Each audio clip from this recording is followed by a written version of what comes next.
Barriers cross करने पड़ते हैं। उसी तरह मुझे लगता है कि as a person with disability भी हमें आगे बढ़ना है तो हमें अनेक ऐसे बैरियर्स तो क्रॉस करना पड़ेगा ही। नॉलेज कभी वेस्ट नहीं होगा, वो तो हमें हमेशा सीखना है। अच्छा, आपने 2014 में स्टार्ट किया, ऑलमोस्ट 10 साल हो गए, कुछ चेंजेस देखे आपने? बहुत चेंजेस देखे।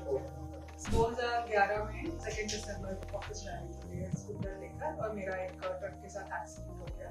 कोई भी प्लेयर आता है, वो ओलंपिक का एक पैरा ओलंपिक का, दोनों को सेम वे पे जो रिवॉर्ड होते हैं थ्रू गवर्नमेंट सेम है वो भी। अगर सक्सेसफुल बनना है तो आपको आपका एजुकेशन भी फिनिश करना है, आपको नए नए हॉबीज भी फाइंड करनी है। बहुत सारे लोग होते हैं जो नंबर 1 के लिए लड़ रहे होते हैं जब प्लेयर, है ना? किसी को भी जीतना है, हारना किसी को पसंद नहीं है। चल सके तो मेरे साथ चल जिंदगी, वरना अपना रास्ता बदल। हाय हेलो नमस्ते, कविशाला में आप सभी का स्वागत है। कविशाला का एक नया इनिशिएटिव है बिग जर्नी। हम प्रयास करते हैं कि जो कहानियां, जिन व्यक्तित्वों को देखकर, जिन कहानियों को देखकर हम प्रोत्साहित होते हैं, किसी भी तरीके से हमारी लाइफ में कुछ परिवर्तन आता है उन कहानियों की वजह से, उन कहानियों के पीछे जो व्यक्तित्व उससे बातचीत करें और उसकी कहानियों तक पहुंचा पाए। इसी श्रृंखला में आज हमारे साथ हैं मानसी जोशी मैम। बहुत बहुत स्वागत है आपका कविशाला में। Thank you so much. जिस तरीके से इनिशिएटिव का नाम बिग जर्नी है, तो मैं आपकी यात्रा से शुरुआत करूंगा कि अगर आपके प्लेयर बनने की या स्पोर्ट्स में आने के पहले तक की यात्रा की बात करें तो वो क्या जर्नी है, कहाँ से शुरुआत होती है और एंट्री आने के पहले तक आप क्या कर रहे थे स्पोर्ट्स के अलावा? तो मेरी जर्नी शुरू हुई, मैं स्पोर्ट्स पर्सन, आज के डेट पे तो मैं स्पोर्ट्स पर्सन अपने आप को कहती हूँ, तो para athlete full time train करती हूँ। पर इससे पहले मैं एक सॉफ्टवेयर इंजीनियर थी। मैंने मेरा ग्रेजुएशन इंजीनियरिंग इलेक्ट्रॉनिक्स इंजीनियरिंग में किया था। 2010 में मेरा ग्रेजुएशन हुआ और उससे पहले मैं बचपन से ही स्पोर्ट्स की तरफ काफी रुचि रही। स्पोर्ट्स, म्यूजिक, आर्ट सब की तरफ। स्पोर्ट्स मेरा वन ऑफ द फेवरेट रहा और मैंने बहुत स्कूल में, अपने कॉलेज में, हर जगह अपने आप को रिप्रेजेंट करके हमेशा टॉप में रहती थी। तो ये मेरे एक्सीडेंट के पहले की स्टोरी है। फिर 2010 में मेरा इंजीनियरिंग फिनिश हुआ और मैंने ऑफिस मुझे एक जॉब मिली सॉफ्टवेयर कंपनी में। अगर उसकी पहले ही थोड़ा बात कर रहे हैं, आप कहाँ से बिलोंग करते हैं? मतलब जैसे थोड़ा लोग कंफ्यूज रहते हैं, गुजरात, महाराष्ट्र। तो मैं मुंबई से हूँ और मेरी पूरी एजुकेशन, मेरा पूरा स्कूलिंग मुंबई में रहा। मेरा सारा एजुकेशन, इंजीनियरिंग, जॉब सब कुछ मुंबई में ही रहा और मैं अनुशक्ति नगर एरिया में से हूँ।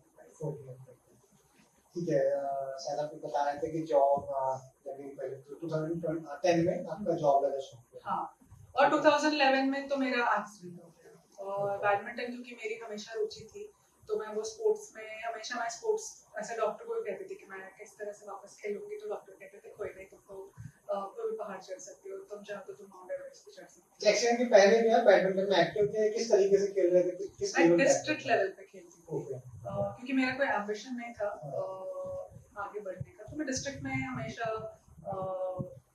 नंबर गोल्ड मेडलिस्ट या सिल्वर मेडलिस्ट रही। तो मुझे, क्योंकि मैं मुंबई से बिलोंग करती थी, तो डेफिनेटली स्टेट लेवल पे खेलने का मौका तो मिलता ही था। पर क्योंकि मेरा वो वैसा इंटरेस्ट नहीं था स्टेट लेवल एथलीट के वैसा बनने का, और मैं वो टाइम पे स्टेट्स के लिए मैं 10th और 12th के टाइम पे सिलेक्ट हुई थी। तो फिर मैंने मेरी 10th और 12th का जो हमारा वो टाइम पे प्री बोर्ड्स हुआ भी करते थे, तो ऐसा होता था कि अगर I miss my pre boards और मैं खेलूंगी, तो हमने हमेशा सोचा कि मैं तो अपना प्री बोर्ड्स ही खेलूंगी सारा। तो इसकी वजह से मैं स्टेट लेवल एथलीट तो नहीं बन पाई कभी, पर मैं डिस्ट्रिक्ट लेवल एथलीट थी। ऐसा कुछ अगर मतलब वो एक बहुत बोलते हैं कि अंधेरे वाला वक्त होता है, बट अगर कुछ एक्सीडेंट किस तरीके से क्या था, वो मतलब क्या हुआ उस टाइम? मैं एक दिन 2011 में 2 दिसंबर को ऑफिस जा रही थी मेरे स्कूटर लेकर और मेरा एक ट्रक के साथ एक्सीडेंट हो गया। सुबह 8:30-9 बजे और एक हॉस्पिटल से दूसरे हॉस्पिटल और ये सब करते करते मेरा 5:30 बजे मेरा ऑपरेशन शाम को स्टार्ट हुआ, तो काफी टाइम चला गया। मुंबई जैसे शहर में जहाँ पर हम एक्सपेक्ट करते हैं कि हमें प्रॉपर सर्विसेज मिले, हॉस्पिटलाइजेशन, बट देन इमरजेंसी में बहुत डिफिकल्टी रहा और मेरे फैमिली के लिए भी बहुत डिफिकल्ट टाइम था। तो 45 डेज हॉस्पिटल में मैं रही और मेरी टोटल 6 सर्जरीज हुए। उसमें से 2 एम्पुटेशन सर्जरीज हुए और फिर मैं घर आ गई। बट घर आना थोड़ा डिफिकल्ट था क्योंकि एक डिसेबिलिटी के साथ आई थी, तो एक नई जिंदगी नए तरीके से शुरू करनी थी, तो वो सारे चैलेंजेस रहे शुरुआत। अच्छा, अभी आगे हम थोड़ा आगे बात करेंगे। मुझे लगता है कि आपसे जब पहले बात हुई थी तो आपने किसी नाम का जिक्र किया था आपने कि जब जिस टाइम पे आपका रोड एक्सीडेंट हुआ। मैं उसका यहाँ पे इसलिए फोकस करना चाहता हूँ कि बहुत सारे लोग होते हैं जो रोड एक्सीडेंट हो गया होता है उनका, बट उनको कोई भी हॉस्पिटल लेके नहीं जाता है। उस समय पे आपका भी एक जद्दोजहद रही, किसी नाम का जिक्र किया था आपने, क्या था वो, किस तरीके से उनकी जद्दोजहद क्या थी, मतलब किस तरीके से वो हॉस्पिटल लेके गए आपको? तो मेरा जिस टाइम एक्सीडेंट हुआ मेरे पीछे एक बस थी, मुंबई की BEST बस। उस बस में एक लड़की थी स्वर्णिमा। वो लड़की छोटी थी, मुझसे जूनियर थी, पर मैंने हेलमेट इसके पहले आपको नहीं जानते थे? मैं उससे नहीं जानती थी। हाँ, मतलब हम एक दूसरे को जानते नहीं थे, बट वो मेरी बहन को जानती थी, मेरी छोटी बहन को। तो हम एक्सीडेंट स्पॉट पे हूँ, मैंने अपना हेलमेट निकलवाया, उसको बोला निकालने में हेल्प कर। मेरा फेस तो मैं पुणे से थी, तो पुणे में मतलब पूरा हम कवर करके रखते थे फेस को एकदम ऐसे बांध के, वो सब भी मैंने उसको बोला दुपट्टा थोड़ा हेल्प कर निकालने में। तो उसने जैसे निकाला, बोलता आर यू नुपुर सिस्टर? मैंने कहा हाँ। तो बोलते oh she is my senior, I know her. फिर ऐसे करके हमारी फ्रेंडशिप हुई। बट हाँ, तो वो थी वहां पर। और फिर मेरी फ्रेंड है अंकिता, उसके फादर भी वहां थे। मैंने स्वर्णिमा को बोला ये मेरे बैग के अंदर मेरा फोन है वो, और ये मेरा लैंडलाइन नंबर है, ये डायल करके प्लीज फोन करके मेरे पेरेंट्स को बुला लो। तो उसने वो सब किया। उसने मुझे बहुत सपोर्ट किया एक्सीडेंट स्पॉट पे। फिर मैंने भी उससे फोन लेकर अपने घर पे बात किया। मैंने मम्मी को बोला कि मेरा एक्सीडेंट हुआ है और प्लीज आपको या किसी को भेज दो। तो मेरे पापा भी 10 मिनट में तो बहुत सारे ऐसे एक्सीडेंट होते हैं जिनमें स्वर्णिमा नहीं लोग। हाँ नहीं, मैं तो वही कहना चाहती हूँ कि आज लोगों को लगता है कि एक्सीडेंट विक्टिम्स में हम अगर जाएंगे किसी को हेल्प करेंगे तो हम भी फंस जाएंगे, हमारा टाइम चला जाएगा, हमको स्टेटमेंट्स देना है, हमको कोर्ट कचहरी के चक्कर लग जाएंगे। बट अभी ऐसा कोई रूल नहीं है। गवर्नमेंट ने भी ऐसे कुछ सालों पहले ही ऐसी एक बिल पास हुआ है पार्लियामेंट में, जिसके तहत हम किसी को भी रोड एक्सीडेंट को मदद करे विक्टिम्स को, तो उल्टा उनको अप्रिशिएट किया जाता है और उनको कोई कोर्ट कचहरी में या उसमें कहीं जाना नहीं पड़ता, ताकि क्योंकि जो इंसानियत है, जो हमारे इंसानियत की जो सच्चाई है, वो तो एक दूसरे को मदद कर, दूसरों के हार्ड टाइम्स में मदद करनी ही है। और अगर हम हमारी ही सोसाइटी और पॉलिटिक्स अगर हमें प्रिवेंट करता है ऐसे कुछ चीजों से, तो वो क्यों करना है? तो आई थिंक गवर्नमेंट का ये जो न्यू बिल और ये जो रूल है वो बहुत ही अच्छा है। और उसके बाद मैं तो चाहूंगी कि आप सब जो भी ये सुन रहे हैं प्रोग्राम, उन सबको कहना चाहूंगी कि आप बिल्कुल ऐसा सोचे मत कि आप को कहीं फंसना पड़ेगा। उल्टा आप किसी की मदद कर रहे हैं, आप किसी के भी साथ हो सकता है ऐसा एक्सीडेंट। ये लोगों के अंदर डर होता है, मुझे लगता है कि जिनके अंदर भी कंफ्यूजन है इस तरीके का, उनको थोड़ा क्लैरिटी मिलेगी। अच्छा, अगर बात करें, आप घर आ गया और जो ये टर्म है कि पैरा प्लेयर्स या मतलब पैरा ओलंपिक्स, ये आपका इंट्रोडक्शन किस तरीके से हुआ इन स्पोर्ट्स में? तो मैं स्पोर्ट्स मेरे रिहैब के लिए खेलती थी। मैं मजे के लिए खेलती थी। मेरी वॉकिंग परफेक्शन करने के लिए, क्योंकि वो टाइम पे मैं स्टिक यूज करती थी और स्टिक से हमेशा जब हम चलते हैं ना तो नीचे दिखता रहता है। और हम रोड कहीं भी चले, आप तो जानते हैं हमारे फुटपाथ तो इतने अच्छे हैं नहीं कि हम हमेशा उस पर चल पाए, बट मैं तो चलने की बहुत शौकीन। तो मैं चलने के लिए निकलती थी, पर हमेशा जब भी चलना है तो नीचे देख के चलना पड़ रहा है। मुझे लग रहा था कि कितने पूरी जिंदगी नीचे देखने से मेरा कॉन्फिडेंस कहीं कम हो गया।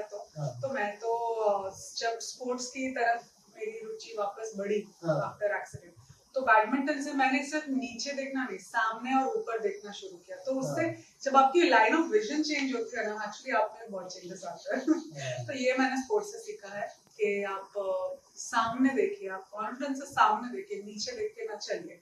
उसी से मेरा कॉन्फिडेंस इंक्रीज हुआ। स्पोर्ट्स, मेरा भाई एक बैडमिंटन प्लेयर है, तो हम उसके वो जब भी कोर्ट बुक करता था तो वो हमेशा मुझे बोलता था कि मैंने कोर्ट बुक किया जा करके। तो हम लोग और अगर वो कोर्ट में बुक करता था तो थोड़े टाइम के बाद तो मुझे इतना इंटरेस्ट आ गया कि मैं ही जाके कोर्ट बुक, ऑफिस से आते आते रास्ते में मैं कोर्ट बुक करके आई और मैंने उसको बोल दिया रहता है कि ये दिन का कोर्ट बुक हो चुका है, चल चलते हैं खेलने। शाम को हम जाके खेलते थे, तो बहुत मजा आता था खेलने में।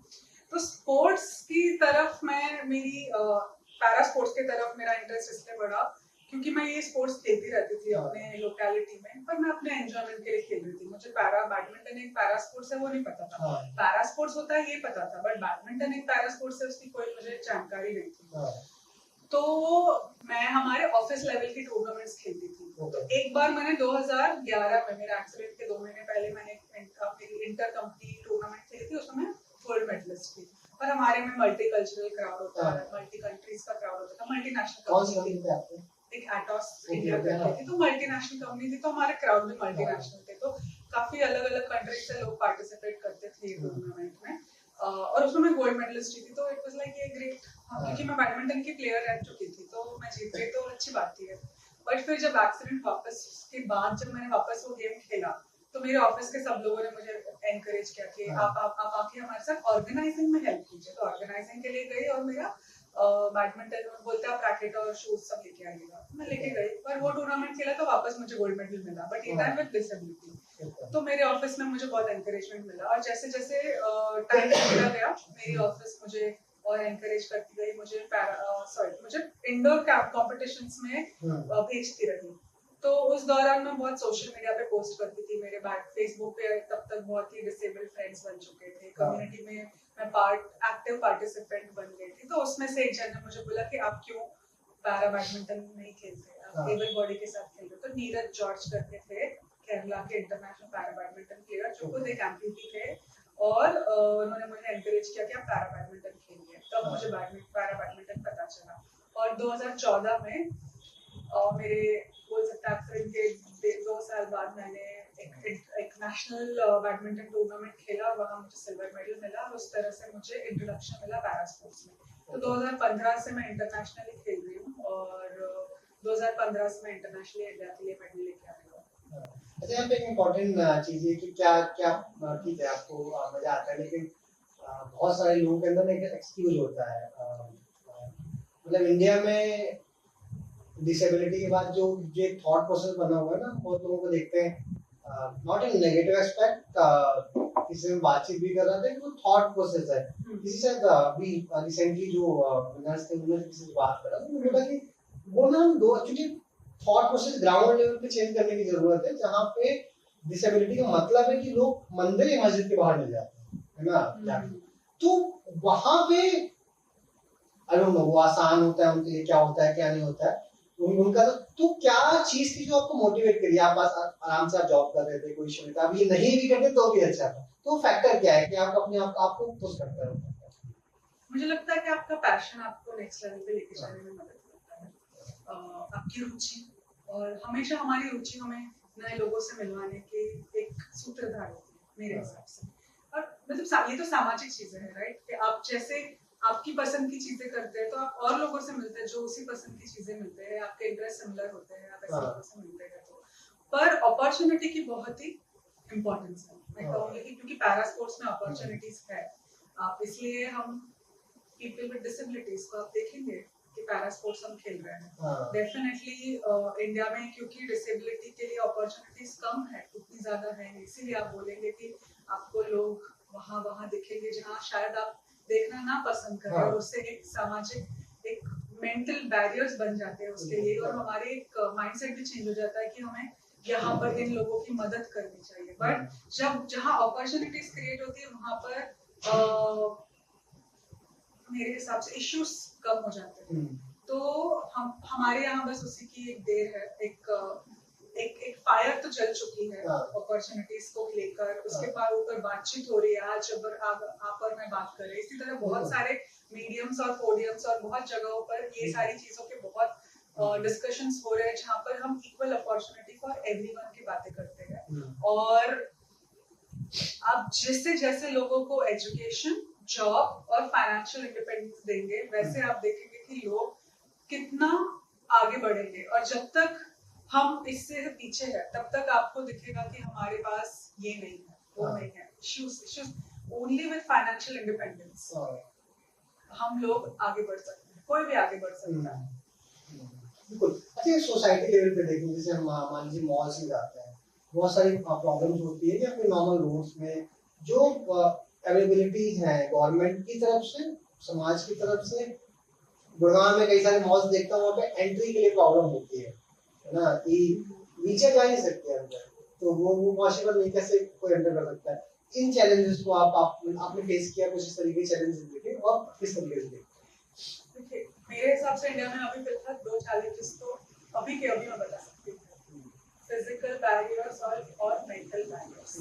और मेरे हिसाब से डिसेबिलिटी जो है वो सिर्फ बैरियर्स की वजह से है। मेरा कहने का मतलब है कि अगर मैं जब पानी में तैरती हूँ ना, तो मुझे डिसेबिलिटी फील नहीं होती, क्योंकि बैरियर नहीं है। Water as a medium is not giving me a hard time. But जब मैं एक जगह पर खड़ी हूँ और मुझे तीसरे माले पर जाना है, उधर लिफ्ट नहीं है, तो क्योंकि ये फिजिकल बैरियर है, इसलिए मुझे लगता है वो मुझे डिसेबिलिटी है। अगर मुझे लिफ्ट होगी तो मुझे नहीं फील होगा कि मुझे डिसेबिलिटी एक हैम्पर करती है मेरे ग्रोथ में, मुझे आगे बढ़ने के लिए। उसी तरह इंडिया में मेंटल बैरियर्स भी है, जैसे कि सोच कि ये नहीं कर सकेंगे, या इनमें वो क्षमता नहीं है। ऑफिस में, स्कूल में, हम कई जगहों पर देखते हैं लोगों की धारणा है कि ये नहीं कर पाएगा या इससे नहीं होगा। तो वो मेंटल बैरियर्स एग्जिस्ट करते हैं वो सोसाइटी में। तो वो जैसे जैसे हम ब्रेक करेंगे अपना काम करके, तो मुझे लगता है हमारे जनरेशन को एक्स्ट्रा मेहनत करनी होगी। जैसे विमेन को आगे बढ़ने के लिए कितने बैरियर्स क्रॉस करने पड़ते हैं, उसी तरह मुझे लगता है कि as a person with disability भी हमें आगे बढ़ना है तो हमें अनेक ऐसे बैरियर्स को क्रॉस करना पड़ेगा ही। और ये जनरेशन को वो हार्डशिप सहनी है तो सहनी है। अब तो हमें अपने आप को ही मन को हल्का करना ही हमारे हाथ में है। As a person with disability हमारे हाथ में है कि हमें अपना मन और मन कम करना है और लोगों पे वो धारणा, स्टीरियोटाइप्स, उसको हमें चेंज करना है। अच्छा, कुछ हाँ, तो आप अगर मुझे कहे कि हमारे मॉल्स एक्सेसिबल नहीं है, कि हमारे बसेस में व्हीलचेयर नहीं जा पाती, तो वो इसलिए है क्योंकि हमारी जो डिमांड है वो तो है ही। सब समझते हैं, ऐसा नहीं है कि हमारा समाज नहीं समझता कि व्हीलचेयर का एंट्री दे देंगे तो कोई नुकसान है। सबको चाहिए कि वो हो, पर एक कॉस्ट एसोसिएटेड आ जाता है, लोग बोलते हैं छोड़ो, इतना चेंज नहीं करना। तो मैं वो लोग जो लोग सत्ता में है, जो पावर में है, जिनके हाथ में डिसीजन मेकिंग है, उनको कहना चाहूंगी कि एक चेंज से आप जब डिसेबल्ड को हेल्प करते हैं, उनके लिए आप सिस्टम्स क्रिएट करते हैं, तो आप सिर्फ उन्हीं के लिए नहीं करते। आप जो एक माँ है, उसके पास एक प्रयास है, तो वो भी उसी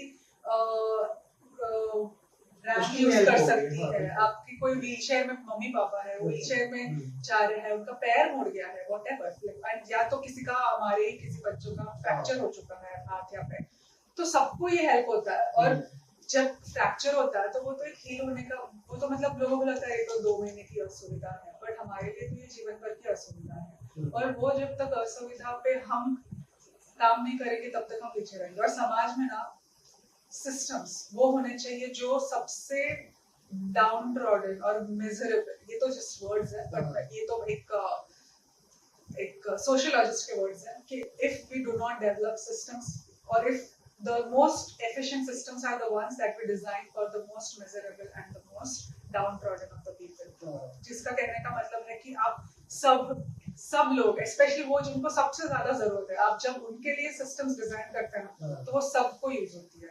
पर हम क्या करते हैं, हम जो 60% लोग हैं उन्हीं के लिए सिस्टम्स डिजाइन करते हैं, और वो 40% जो लोग हैं उनको हम बोलते कर लेंगे, पर वही सबसे ज्यादा जरूरतमंद होता है। तो जब तक हम वो 40% के लिए नहीं बनाते ना, तब तक वो 100% आप तो नहीं देख पाएंगे। इसलिए आप मुझे अगर पूछेंगे कि हम हर जगह पर एक ब्लाइंड पर्सन क्यों नहीं देखते, या हम लोग को हमेशा व्हीलचेयर में चलते हुए क्यों नहीं देखते। मैं दूसरे फॉरेन कंट्रीज में जाती हूँ, वहाँ लोग व्हीलचेयर में घूम रहे हैं आराम से। वहाँ तो इतना मस्त होता है कि एक बंदा व्हीलचेयर चला रहा है, उसके ऊपर एक रॉड लगा हुआ है, तो उसके साथ कोई और भी साथ में टैग लॉक कर रहा है, ताकि वो उसका भी डिस्टेंस रिड्यूस हो जाए, उसको भी सुविधा मिल जाए। तो व्हीलचेयर तो सुविधा हो गई। लोग वेट करते हैं हमें कब व्हीलचेयर चलाने मिलेगा, क्योंकि उससे उनके बहुत सारे बेनिफिट्स बढ़ जाते हैं। बट हमारी कंट्री में क्योंकि वो बेनिफिट्स है नहीं, तो हम सोचते हैं नहीं, डिसेबिलिटी को लाइफ में घुमाएंगे। बिल्कुल, मैं बहुत एक सिंपल एग्जांपल है कि मान लीजिए प्राइम मिनिस्टर की बात करें, जब वो प्लेन से उतर रहे होते तब भी साइड में उनके पकड़ने के लिए लगा रहता है, वो एक सहारा है, वो जरूरी नहीं कि वो गिरेंगे नहीं, ऐसा नहीं है। तो हाँ, पब्लिक प्लेसेस पे बहुत ज्यादा नहीं दिखते हैं। उसमें दोनों कारण से आपने कुछ चीजें बताई, मुझे लगता है कि जो लोगों की सोच है वो भी कहीं ना कहीं मैटर करती है, कि वो एक अजीब नजरिए से भी देखता है। उस सोच का ही मुझे लगा हो सकता है सोच, पर वही तो सोच बदलनी है। हाँ वही हाँ वो चीज मतलब है। अच्छा आपने 2014 में स्टार्ट किया, ऑलमोस्ट 10 साल हो गए, कुछ चेंजेस देखे आपने? बहुत चेंजेस देखे। स्पोर्ट्स में तो मैं आपको कह नहीं सकती उतने चेंजेस देखे मैंने। मेरा स्पोर्ट्स पहले अंडर फंडेड, पहले नॉन फंडेड था, फिर अंडर फंडेड रहा और अभी फुली फंडेड है।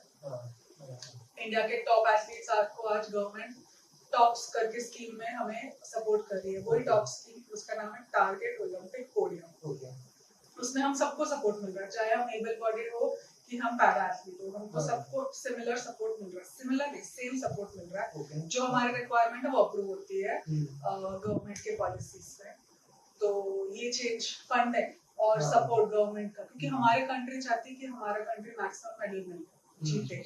और कंट्री को फर्क नहीं पड़ता वो एबल स्पोर्ट हो कि पैरा स्पोर्ट हो, मेडल है। कंट्री भी चाहता है मेडल है। जब हम मेडल जीतते हैं तो वही नेशनल एंथम बजता है, सभी के लिए वही नेशनल एंथम बजता है। तो क्यों हम कोई क्यों सेम रिसोर्सेज यूटिलाइज करके सेम मेडल ले रहे हैं, तो क्यों कोई भेदभाव? गवर्नमेंट जानती है और गवर्नमेंट उससे पूरे स्टेप्स ले लिया। तो ये एक चीज हो गई। दूसरी हो चुकी, मैंने देखा लोगों का माइंडसेट भी बहुत बदला है कई सालों में। यंगस्टर्स विद डिसेबिलिटीज को लेकर अभी 2016 में एक rights for people with disability act पास हुई है, जिसके बाद हम कह सकते हैं कि हमारी कंट्री की जो एक्ट है या तो ये रूल है या तो ये जो गवर्नमेंट ने जो क्रिएट किया है पॉलिसीज, वो वर्ल्ड में आज के तारीख में सबसे बेस्ट पॉलिसीज है। तो वो हमारी कंट्री ने वो बिल जो है वो एक्ट के तरह पास किया गया है। उसके बाद हम कह सकते हैं कि हमारे पास टोटल 22 डिसेबिलिटीज रिकॉग्नाइज्ड है। हमारा पॉपुलेशन चाहे काफी बड़ा है, इंडिया 1.4 बिलियन है, पर डिसेबल्ड पॉपुलेशन में इंडिया के पास अभी बहुत बड़ा नंबर है। पॉलिसीज में काफी चेंजेस आ रहे हैं और आने वाले हैं कुछ सालों में। इंडिया अभी नेक्स्ट ओलंपिक गेम्स के लिए बिड किया हुआ है, तो हम India like we are expecting कि अगर हमें वो बिड मिलता है तो अहमदाबाद में 2036 की ओलंपिक और पैरालंपिक गेम्स होने वाली है। तो उसके बाद भी जब हम देखेंगे तो एज सिटीज एक एग्जांपल्स बनेगा, एक क्योंकि जब हम ओलंपिक गेम्स होस्ट करते हैं तो हम पैरालंपिक गेम्स भी होस्ट करते हैं। इसका मतलब कि आप सारा इंफ्रास्ट्रक्चर डिसेबल फ्रेंडली बनाते हैं, आप अपने मॉन्यूमेंट्स, आप अपने आर्किटेक्चर हेरिटेज सबको आप डिसेबल फ्रेंडली बनाते हैं। या तो मैं कहूँगी डिसेबल फ्रेंडली, मैं कहूँगी एक्सेसिबल, यूनिवर्सल एक्सेसिबल। तो उसके कारण हम टूरिज्म में भी इम्प्रूवमेंट देखेंगे और इंडिया के जीडीपी में उसके कारण इम्प्रूवमेंट होगा। क्योंकि मेरे हिसाब से एक कंट्री का ग्रोथ जो है ना वो उसके मेडल्स डिटरमाइन करते हैं। और कौन से मेडल्स? वो मेडल्स जो पैरा एथलीट्स जीतते हैं। क्यों? क्योंकि वो कंट्री जो अपने डिसेबल्ड एथलीट्स के ऊपर खर्चा करके उनको नेक्स्ट लेवल पे लेके जा रही है, वही country one of the developed countries है। आप आज मेडल टैली ही आपको बता सकते हैं कि कौन सा कंट्री डेवलप्ड है और अंडर डेवलप्ड है। और एक कंट्री को आगे बढ़ना है और उसको अपने आप को दिखाना है कि हम वर्ल्ड पावर है और सुपर पावर है, तो वो आपका मेडल टेबल बताता है। इसीलिए हम भी चाहते हैं, इंडिया भी चाहता है कि हम वो होस्ट करें गेम्स और हम भी वर्ल्ड को देखता है कि we are out there present. India is doing extremely well in terms of its trade relations, foreign affairs, everything. Only thing which is missing is your medals और योर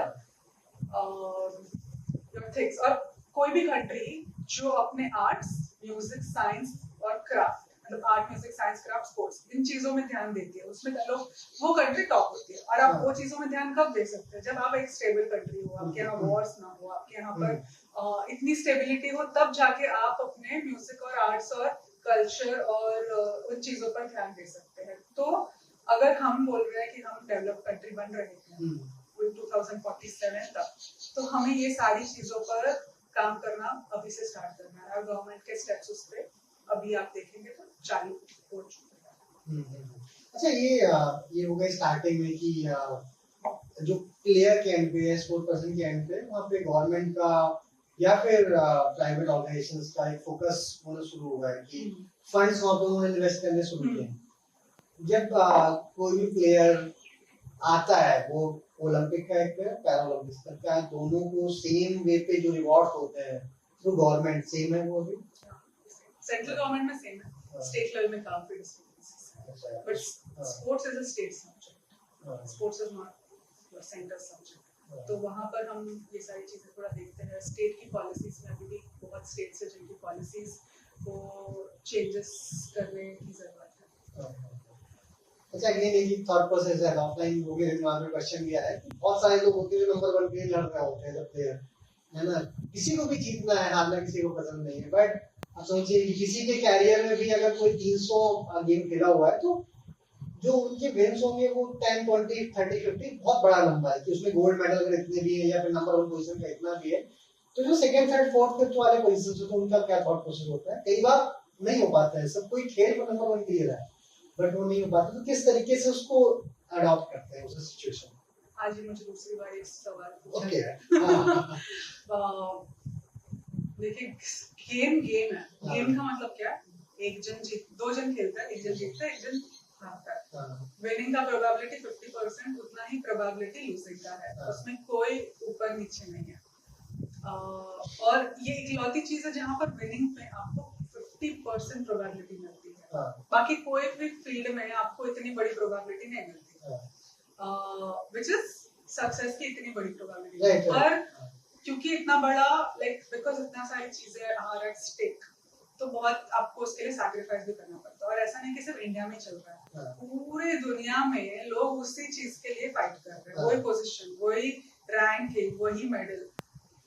तो कंपटीशन कट थ्रोट है। अब IIT में admission लेना है तो उसके कि आपको एग्जाम देनी है, बट इतनी सीट्स है, 20,000 सीट्स है समझो टोटल इंडिया की, तो 5 लाख बच्चे दे रहे, तो भी मतलब बच्चे, आप अगर आईआईटी में नहीं मिलता तो आपका कोई दूसरे इंजीनियरिंग कॉलेज में तो हो ही जाता है। अच्छी टॉप कॉलेजेस के लिए तो लोग कर ही देते, बट स्पोर्ट्स में ऐसा नहीं होता। स्पोर्ट्स में एक ही अपॉर्चुनिटी है, वही आपको ग्रैब करनी है। तो इसलिए लॉस के ना वो अपॉर्चुनिटीज बहुत ज्यादा हो जाता है। तो एज एथलीट्स हम वो समझते हैं और हम मेहनत भी वो ही स्पॉट के लिए करते हैं, उसी मेहनत वो, और सब लोग उतनी ही मेहनत करते हैं। पर जीतता कौन है पता है? जिसको सबसे ज्यादा हंगर है वो लेने का। तो जब, और इट्स ओके, सब मेहनत करते हैं और सबके अपने अपने टेक्निक्स होते हैं वो मेहनत करने के।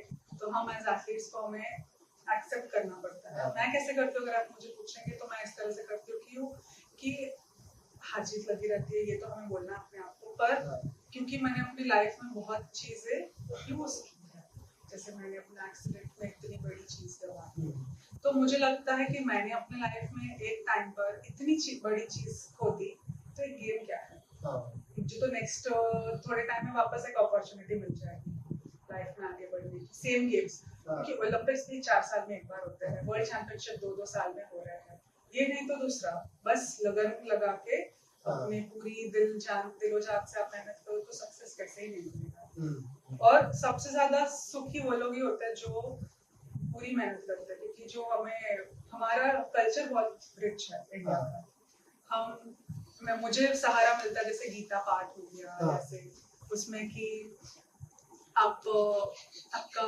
जो गीता कहता है कि कर्म करो फल की चिंता मत करो, मतलब बहुत सिंपल लाइन है और हमेशा मुझे वो लगता था कि इट्स अ ग्रेट लाइन, पर वो ऐसा जब आप सीरियसली कर्म करते हैं और जब नहीं फल मिलता तब वो लाइन ज्यादा मैटर करती है क्योंकि तब पता चलता है कि what does it mean to work hard and hard and hard every single day. जब हम तो एवरी डे मेहनत करते हैं तो वो एक सीख मिलती है, तो ये सीख तो हमें लेनी ही है, यही स्पोर्ट्स सिखाता है। बिल्कुल, मुझे लगा आपने जिक्र किया है, लाइक अगर दूसरे एंड पे देखें तो एक प्लेयर के एंड पे वही है, जिस तरीके से यूपीएससी में आप प्री मेंस इंटरव्यू में पहुंच गए, बट अगर वहां पे फेल हुए तो आपको प्री से वापस तैयारी करनी है।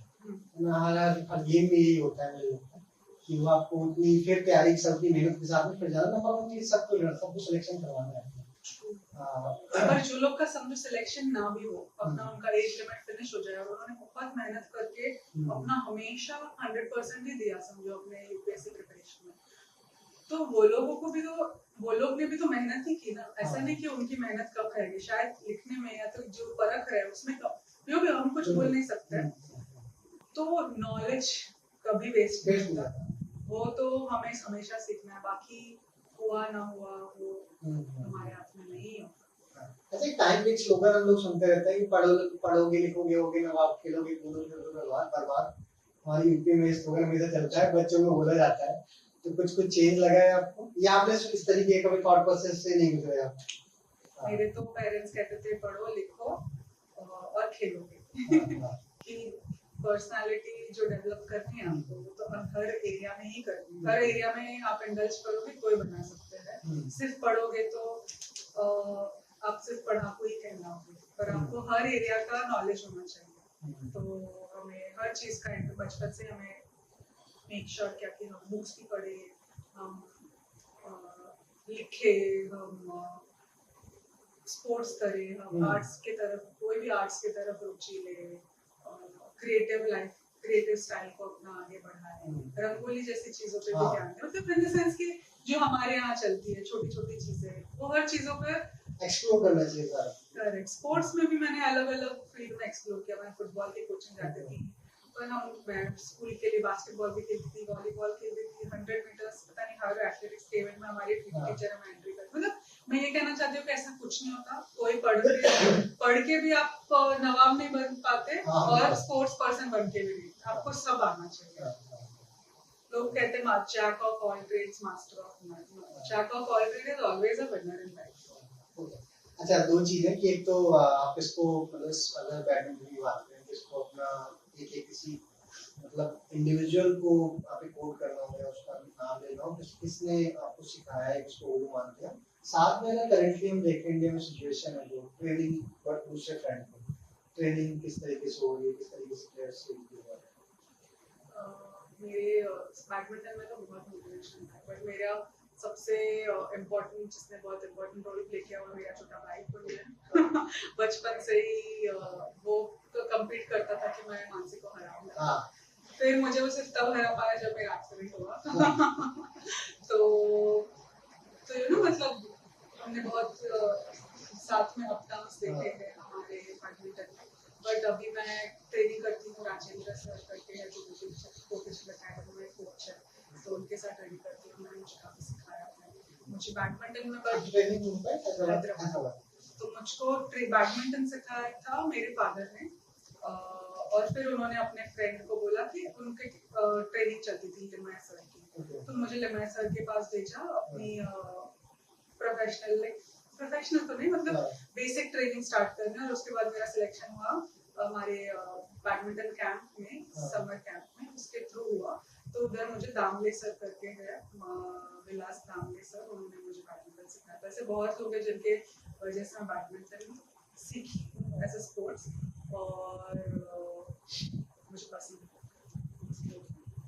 अच्छा, अभी सिचुएशन चल रही है कि कुछ कुछ उसमें ट्रेनिंग की बात करें।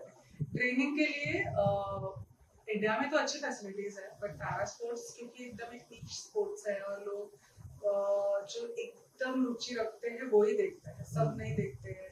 और उसका इतना पॉपुलैरिटी अभी तक तो नहीं हुआ है अपने कंट्री में, पर स्पोर्ट ग्रो हो रहा है। इंडिया एन इकोनॉमी ग्रो हो रही है, तो स्पोर्ट्स भी उसी तरह ग्रो हो रहा है, अच्छे रेट पे ग्रो हो रहा है। लोग आते हैं अभी हमारे मैचेस देखने। पेरिस में अगर आप देखेंगे बैडमिंटन कोर्ट्स फुल थे ऑडियंस में, तो बाहर से भी लोग आ रहे थे अपने मैचेस देखने। इंडिया के कितने लोग आए थे। मेरी तो एक फ्रेंड आई थी, मेरे इंजीनियरिंग कॉलेज की एक लड़की, बोलते कि मैं तो आ रही हूँ पेरिस में मैचेस देखने, और हम देख रहे हैं कि ये पैरा स्पोर्ट्स देखने भी लोग खर्चा करके आ रहे हैं। तो लोग इंटरेस्ट चेंज हो रहा है। मुझे तो गए काफी, मेरे भी कुछ रिलेटिव्स रहते हैं वहाँ पे, वो लोग एक्चुअली उन्होंने ओलंपिक्स देखा होगा। अच्छा, उधर इंटरेस्ट लोगों का जग रहा है क्योंकि हमारे पास हमारा मीडिया अच्छे से कवर कर रहा है अभी, एक स्टोरीज आ रही है लोगों की बाहर। तो ट्रेनिंग के फ्रंट पे सब कंट्रीज अपने अपने लेवल पे बहुत अच्छा कर रहा है। इंडिया का स्टैंडिंग कैटेगरी SL3 में अभी तक वर्ल्ड में टॉप में है। कोरिया करेंगे तो Korea is one of the best in wheelchair training. तो इस तरह से यूके हो गया इट्स बेस्ट इन SH6 की ट्रेनिंग। वैसे कुछ कुछ कंट्रीज में ना एक स्पेशलिटी है उनकी कि ये कैटेगरीज में तो वो बेस्ट ही कहलाते हैं। तो हम स्टैंडिंग SL3 में अभी फिलहाल बेस्ट हैं। ओके, अभी हाल फिलहाल में 24 वाला खत्म हुआ है गेम। दोनों में तो जो ओलंपिक्स हैं तो प्लस पैरा ओलंपिक्स हैं, दोनों में किस तरीके से कुछ रिजल्ट्स और इम्पैक्ट हो सकते थे, सही रहा। दूसरा जिस तरीके से विनेश का कुछ हो सकता था वहाँ पे, वो कुछ क्या कमेंट्स हैं? मैं एग्जैक्टली ये सब चीजों पे कमेंट नहीं करना चाहती भी। ओवरऑल आपका ठीक था, सही था वो। आई थिंक इंडिया ने अच्छा परफॉर्म किया, वी कुड डू मोर, हाँ, बट आई थिंक मुझे नहीं लगता कि इंडिया ने फंडिंग में या ट्रेनिंग में या किसी भी चीज में कोई भी कमी छोड़ी। हाँ, तो इट्स ऑल अबाउट कि हम और टैलेंट को फाइन ट्यून करें, उनको और बेटर करें, उसी से हमें और इंसाइट्स मिलेंगे। और जो एथलीट्स के साथ हुआ, जैसे विनेश या फिर काफी हुई, तो इट इज वेरी अनफॉर्चुनेट कि वो हुआ। अच्छा, आपका क्या है, क्या नेक्स्ट आगे कौन सी गेम्स आने वाले हैं? अभी मैं नेक्स्ट हमारा एशियन चैंपियनशिप होगा थाईलैंड में नेक्स्ट ईयर, जो आखिरी में बहुत सारे लोग हैं जो स्पोर्ट्स में अपना कैरियर बनाना चाहते हैं, नए लोग हैं, इनके लिए क्या क्या कुछ फैक्टर है, क्या क्या कुछ जो 2-3-4 पॉइंट्स होते हैं, क्या क्या फैक्टर उनके मैटर करते हैं, उसको उनको स्पोर्ट्स में हो सकता है दूसरे वर्टिकल्स भी, कोई कोई बिजनेस वेंचर करना चाहता है, कोई स्टार्टअप करना चाहता है, तो कुछ भी हो सकता है उनके लिए। आपके आपके पॉइंट ऑफ व्यू से, जिस तरीके से आपने जर्नी देखी हुई है, उनके लिए क्या पॉइंट्स हैं? नए एथलीट्स को तो मैं बस ये कहना चाहूंगी कि आप जो भी आपके चैलेंजेस है उसको वन बाय वन फोकस कीजिए। अब चैलेंजेस में क्या होता है हमारे स्पोर्ट्स में, नंबर 1 इज ट्रेनिंग। अगर आपको लगता है कि आपको ट्रेनिंग की और बेटर रिक्वायरमेंट है, तो आप नए लोगों से कनेक्ट करके अपने ट्रेनिंग में वो सारी चीजें लाइए। ट्रेनिंग में आपको लगता है एक फिजियो, एक न्यूट्रिशनिस्ट, आपके कोच ऑफ कोर्स और स्ट्रेंथ एंड कंडीशनिंग, ये 4 आपके अगर परफेक्ट है तो आपकी ट्रेनिंग परफेक्ट है। इसमें से कोई भी एक एरिया आपका वीक हो रहा है, तो आप फिगर आउट कीजिए कि इस कौन से एरिया पे आप वर्क करना चाहते हैं। ये ट्रेनिंग पार्ट होता है। सेकंड पार्ट होता है फंडिंग। एथलीट्स के लिए टूर्नामेंट्स में जाना, रिप्रेजेंट करना, वो सब बहुत इम्पोर्टेंट है। तो उसके लिए मैं एथलीट्स को कहना चाहूंगी कि आप अपने एमपी से स्टार्ट कीजिए, लोकल एमपी से लेकर आप आगे जाके अपने आपके एमपी लोकल एमपी एमएलए, अच्छा ओके वो हाँ, ये मेंबर ऑफ सांसद, तो आप उनके पास जाके फंडिंग से स्टार्ट हाँ, हाँ। कीजिए और वहां से लेकर आप आगे जा सकते हैं। अच्छा, इनके पास होता है Funding एक्सेस होता है। फंड करने का स्पोर्ट पर्सन, ओके। और स्पोर्ट्स पर्सन को, पर्सन विद डिसेबिलिटी को, बहुत सारे एवेन्यूज में ये फंडिंग मिलती है। दूसरा है सीएसआर से फंडिंग लेना। कंपनीज जो भी पब्लिकली लिस्टेड कंपनीज है, तो वो तो आपको कहीं भी मिल जाएगा। लिस्टेड कंपनीज आपके एरिया में जो कंपनीज का कुछ भी हेडक्वार्टर्स है, फैक्ट्री है या कोई उसका लोकेशन है, उन कंपनीज को आप लिखिए और बोलिए कि आप इस एरिया को बिलोंग करते हैं और आपको फंडिंग के रिक्वायरमेंट है। They will be very happy to support you. और वैसे ही आप एनजीओ, स्पोर्ट्स एनजीओ से बात करके कर सकते हैं। और अगेन गवर्नमेंट का तो फंड्स है ही। तो इस तरह से आप ऐसे 4-5 चीजें हैं जो आप एक्सप्लोर कर सकते हैं। तो फंडिंग और ट्रेनिंग आपकी अगर टेक केयर हो जाती है, तो आप एथलीट में कभी कोई प्रॉब्लम नहीं आता, आप अपने टॉप एथलीट बन सकते हैं। बाकी के जो एवेन्यूज होते हैं एजुकेशन में, मैं चाहूंगी कि कोई भी एथलीट अपने आप को ये ना कहे कि मैं पढ़ता ही नहीं, मुझे पढ़ने में इंटरेस्ट नहीं है। आपको सब में इंटरेस्ट होना ही चाहिए। आप अगर सक्सेसफुल बनना है तो आपको आपका एजुकेशन भी फिनिश करना है, आपको नए नए हॉबीज भी फाइंड करनी है। ऐसा नहीं कि स्पोर्ट्स ही करना है, नई हॉबीज भी करनी है और भी नई चीजों में रुचि रखनी है। अपने फैमिली पे, अपने रिलेशनशिप्स पे, सब पे टाइम देना है। इट्स नॉट कि मैं सिर्फ स्पोर्ट्स पर्सन हूं, हर चीजों में आपको ध्यान देना है। तो ये आप ओवरऑल डेवलपमेंट करें और आगे। चाकरी में क्योंकि कविशाला को बात कर रहे हैं, और अभी मैं वो 2 लाइन भूल गया आपके जो पापा ने लिखी है, वो मैं आपसे सुनना चाहूंगा, तो आपको वो याद होगी। मेरे पापा ने एक कविता की 2 लाइन मुझे वो डेडिकेट की थी। बोले था कि चल सके तो मेरे साथ चल जिंदगी, वरना अपना रास्ता बदल जिंदगी।